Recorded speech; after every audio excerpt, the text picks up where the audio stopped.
All, ಎಲ್ಲರಿಗೂ ನಮಸ್ಕಾರ. Welcome to ಅದ್ವಿಸ್ ಯೂಟ್ಯೂಬ್ ಚಾನಲ್. ನಮ್ಮ ಇವತ್ತಿನ ರೆಸಿಪಿ ಮೈಸೂರು ಹಾಗೂ ಮಂಡ್ಯ ಭಾಗದಲ್ಲಿ ಮಾಡುವಂತಹ ಮಸೊಪ್ಪು ಸಾರು. ಇದನ್ನ ಹೇಗೆ ಮಾಡೋದು ಅಂತ ನೋಡ್ಕೊಂಡು ಬರೋಣ. ಇಲ್ಲಿಗೆ ನಾನಿಲ್ಲಿ ಒಂದು ಕುಕ್ಕರ್ನಲ್ಲಿ 100 ಗ್ರಾಮ್ ಆಗುವಷ್ಟು ಬೇಳೆನ ತೊಳೆದು ಇಟ್ಕೊಂಡಿದ್ದೀನಿ.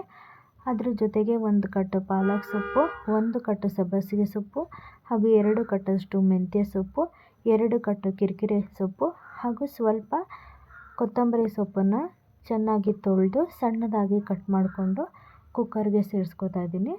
ಇದ್ರ ಜೊತೆಗೆ ನಾನಿಲ್ಲಿ 1 ಈರುಳ್ಳಿಯನ್ನು ಕಟ್ ಮಾಡಿ ಹಾಕ್ಕೊಂಡಿದ್ದೀನಿ, 1 ಟೊಮೊಟೊ ಹಾಗೂ 4 ರಿಂದ 5 ಹಸಿಮೆಣಸಿನಕಾಯಿ, ಒಂದು 7 ರಿಂದ 8 ಎಸಳು ಬೆಳ್ಳುಳ್ಳಿ, 1 ಟೀ ಸ್ಪೂನಷ್ಟು ಜೀರಿಗೆ, ಅರ್ಧ ಟೀ ಸ್ಪೂನಷ್ಟು ಕಾಳು ಮೆಣಸು ಹಾಗೂ ಚಿಟಿಕೆ ಅರಿಶಿಣವನ್ನು ಸೇರಿಸಿ 3 ವಿಷಲ್ ಆಗೋದಕ್ಕೆ ಬಿಡ್ತಾ ಇದ್ದೀನಿ.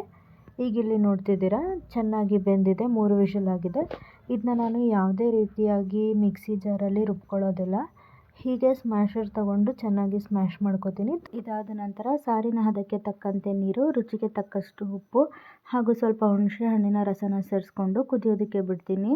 ಇದು ಕುದಿ ಬರುವಾಗ ಒಂದು ಕಡೆ ಒಗ್ಗರಣೆಗಾಗಿ ಇಲ್ಲಿ ಸ್ವಲ್ಪ ಎಣ್ಣೆನ ಹಾಕೋತಾ ಇದ್ದೀನಿ.